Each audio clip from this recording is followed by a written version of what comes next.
Gangarampur super speciality হাসপাতাল পরিদর্শন করলেন গঙ্গারামপুরে বিজেপি বিধায়ক সত্যেন্দ্রনাথ রায় সহ বিজেপির নেতৃত্বে। এদিন হাসপাতাল পরিদর্শনের পাশাপাশি হাসপাতালের সুপার ও অন্যান্য স্বাস্থ্যকর্মীদের সঙ্গে বৈঠক করেন বিধায়ক। পাশাপাশি রোগী এবং তাদের আত্মীয়দের সঙ্গেও কথা বলেন তিনি। হাসপাতাল পরিদর্শনের পর একাধিক বিষয়ে অসন্তোষ প্রকাশ করেন বিধায়ক। সংবাদ মাধ্যমের মুখোমুখি হয়ে তিনি জানান, হাসপাতালে পর্যাপ্ত বেডের অভাব রয়েছে। এছাড়াও হাসপাতাল চত্বরে সক্রিয় বহিরাগত দালাল চক্র বন্ধ করার হুঁশিয়ারি দেন তিনি। বিধায়ক আরও বলেন, অকারণে রোগীদের অন্যত্র রেফার করা বন্ধ করতে হবে। রোগীর আত্মীয়দের জন্য শেড নির্মাণ, অপারেশনের প্রয়োজনীয় সামগ্রী ঘাটতি দূর করা এবং হাসপাতালে ময়নাতদন্তের ব্যবস্থা চালুর দাবি তোলেন তিনি। পাশাপাশি সরকারি হাসপাতাল থেকে প্রসূতিদের নার্সিংহোমে রেফার না করার বিষয়েও জোর দেন। এছাড়াও হাসপাতালে চিকিৎসকদের নিয়মিত 8 ঘন্টা ডিউটি নিশ্চিত করার দাবিও জানান সত্যেন্দ্রনাথ রায়। গঙ্গারামপুর আমাদের হাসপাতাল, যে হাসপাতালে এলাম তাতে আমরা সবাই মিলে যা দেখলাম, সুপার সাহেব ছিলেন, এসিস্ট্যান্ট সুপার, দুজন অন্যান্য অফিসার ছিলেন হাসপাতালে প্রথম যেটা হলো বেডের অবস্থা। মানে একটা বেডে 4 জন করে পেশেন্ট শুয়ে আছে, আবার তার মাথার উপর বসে আছে তার বাড়ির লোকজন 2 জন, আবার তার ওই ব্যাগ ট্যাগ সব ওই বেডের মধ্যে রেখেছে। যে এই পেশেন্টের পক্ষে কত বিপজ্জনক সেটা পেশেন্ট, সাধারণ মানুষ গ্রাম থেকে এসে সে বুঝতে পারছে না, কিন্তু পেশেন্টের পক্ষে খুব বিপজ্জনক। সুপার সাহেব এই হসপিটালের এসিস্ট্যান্ট সুপার তারা ছিলেন, এই হসপিটালে যারা দায়িত্বে আছেন বড়বাবু, এখানে নার্সিং যিনি চিফ আছেন তিনি ছিলেন। তার সঙ্গে বললাম যে এগুলো ঠিক করতে হবে, তো ওরা বললেন যে আমাদের বেড লাগবে, এতদিন ধরে বেডগুলোর ব্যবস্থা নেই। এবং বাইরের কিছু লোক এখানে এসে হাসপাতালে দালালি করে, পেশেন্ট তোমার ভর্তি করে দেবো, ডাক্তার দেখিয়ে দেবো, এইসব বললাম এটা বন্ধ করতে হবে, ইমিডিয়েট বন্ধ করতে হবে।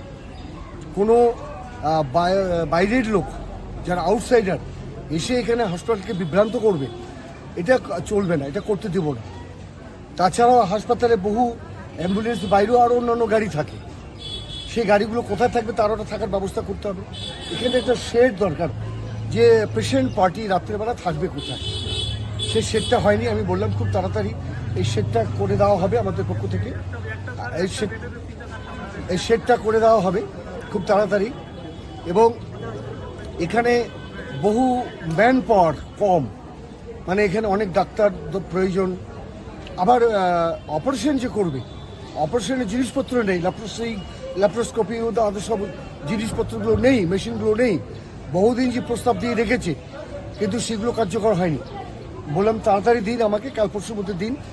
আমার সঙ্গে এনবিডিডির চিফ ইঞ্জিনিয়ার, এনবিডিডির মন্ত্রীর সঙ্গে কথা হয়েছে, আমারও নিজস্ব কিছু ফান্ড এসছে, সেখান থেকে এগুলো দিতে পারি কি না। যদি এগুলো দিয়ে দেই তাহলে অপারেশনগুলো এখানে হবে, এখান থেকে বাইরে যাওয়া হবে না, যেতে পারবে না। আর যেটা হলো যে এখান থেকে রেফার করবেন না, কাউকে রেফার বন্ধ করুন। কথা ডাক্তারবাবু রেফার করবে, এই রেফার বন্ধ করুন। পেশেন্টকে এখানে হাসপাতালে পরিষেবা দিতে হবে, গরিব মানুষ তাদের পরিষেবা দিতে হবে। এইসব বিস্তারিত ব্যাপারগুলো নিয়ে কথা হলো। পোস্টমর্টমের ব্যাপারে কথা হচ্ছে, এখানে পোস্টমর্টম মানে যারা মারা যাচ্ছে তাদেরকে রাখার ব্যবস্থা হচ্ছে, কিন্তু পোস্টমর্টমের ব্যবস্থা হয়নি, সেই কথাটাও বললেন। এবং সেই পোস্টমর্টমটা এখানেই হবে, কারণ এখান থেকে বালুঘাট যেতে আবার আসতে প্রায় 24 ঘন্টা সময় লেগে যায়। মানুষের পক্ষে খুব অসুবিধা হয়। এক মারা গেছে তাদের বাড়িতে লোক, তার পোস্টমর্টম হয়নি বলে সে পেশেন্ট তাকে পাচ্ছে না, এটা খুব অসুবিধাজনক। পোস্টমর্টম যাতে এখানেই হয়, শুধু রাখার ব্যবস্থা না, এখানেই পোস্টমর্টম করতে হবে। একটা বিষয় যেটা বারবার উঠে আসে সেটা হলো সরকারি হাসপাতাল থেকে প্রসূতি মায়েদের নার্সিং হোমে পাঠানোর একটা প্রবণতা।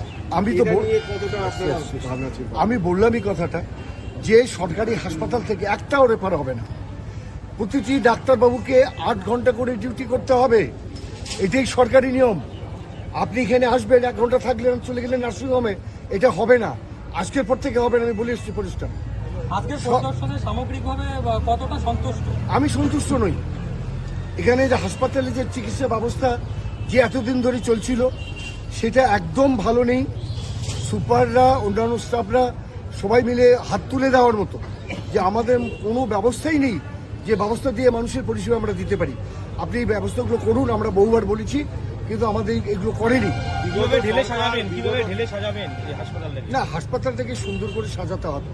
হাসপাতালটা প্রায় 9 তলা, সেই সময় আমি করেছিলাম এটা আমি সেই সময় করেছিলাম। এই হাসপাতালে শুধু গঙ্গারামপুরের মানুষের চাপ নয়, এই হাসপাতালে গাজল থেকে আসে, হরিরামপুর থেকে আসে, কুসুমন্ডি থেকে আসে, বংশারি থেকে আসে, তপন থেকে আসে, কুমারগঞ্জ থেকে আসে, বিভিন্ন হবিবপুর থেকেও আসে। এখানে প্রচুর জায়গা থেকে হাসপাতালে গঙ্গারামপুরে অনেক আশা নিয়ে আসে। কাজেই আমি চাইছি এখানকার এমএলএ হিসাবে যে হাসপাতাল পরিষেবাটা এখানে সুন্দর হোক। আমি সিএমএসের সঙ্গে কথা বলেছি, আজকে আবার কথা বলবো।